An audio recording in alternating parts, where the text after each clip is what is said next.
विश्व टीकाकरण सप्ताह शुक्रवार से शुरू। महामारियों से करती है बचाव, हर साल बचाती है लाखों लोगों की जान। टीकों के उपयोग को बढ़ावा देना उद्देश्य। कोरोना काल में दुनिया को आई टीके की याद। दुनिया भर के वैज्ञानिक कर रहे वैक्सीन की खोज।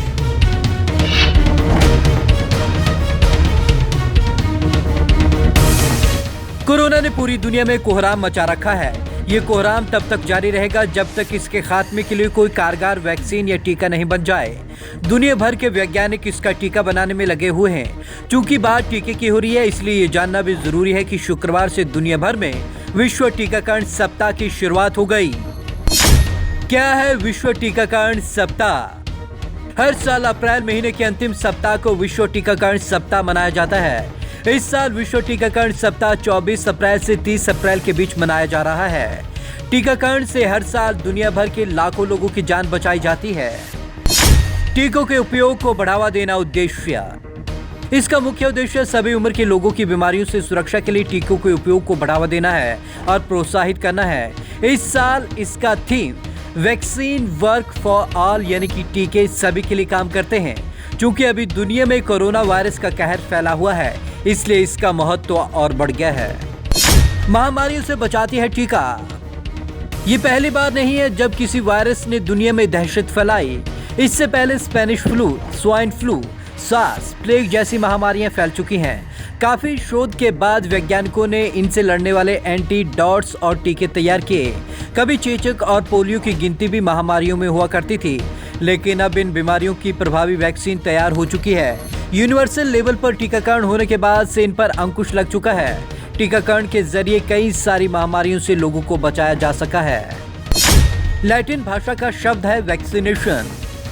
वैक्सीनेशन शब्द लैटिन भाषा के वैक्सीन से बना हुआ है, जिसका अर्थ है गाय या उससे संबंधित होता है। डेयरी उद्योग में काम करने वाली महिलाओं पर प्रयोग के बाद टीके का इजाद हो सका।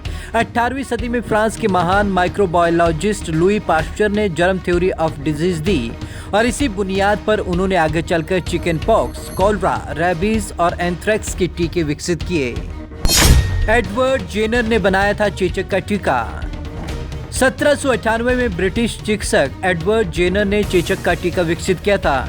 उन्होंने डेयरी उद्योग में काम करने वाली महिलाओं पर शोध के दौरान पाया था कि वहां काम करने वाली महिलाएं काऊ पॉक्स से संक्रमित तो होती थी, पर उन्हें चेचक नहीं होता था। इसे साबित करने के लिए 1796 में उन्होंने 13 साल के किशोर के हाथ में चीरा लगाया और उसे काऊ पॉक्स से संक्रमित किया। उन्होंने पाया कि उसे चेचक नहीं हुआ। इसकी पुष्टि होने के बाद उन्होंने चेचक का टीका बनाया। उनके प्रयासों से ही दुनिया को इस महामारी का शिकार हो रहे लोगों को बचाने में सफलता मिली। ऐसे काम करता है टीकाकरण। जब बात टीके की होती है तो लोगों के मन में ये सवाल उठना स्वाभाविक है कि टीकाकरण कैसे काम करता है। दरअसल इंसान जिसके कारण वायरल रोगों का शिकार होते हैं, उसे पैथोजोन में एंटीजेन कहा जाता है। एंटीजेन से लड़ने के लिए मानव शरीर एक खास किस्म का प्रोटीन बनाता है, जिसे एंटीबॉडीज कहा जाता है। शुरुआत में शरीर में एंटीबॉडी के निर्माण की गति कम होती है।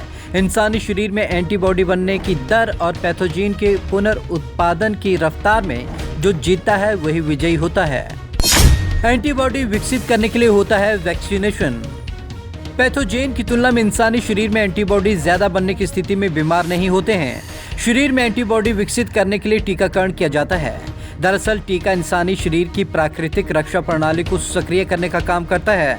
जब बाहरी कोई बीमारी शरीर में घुसने की कोशिश करती है तो टीका उससे लड़ता है। ज्यादातर टीके वायरस जनित बीमारियों से निपटने के लिए तैयार होते हैं।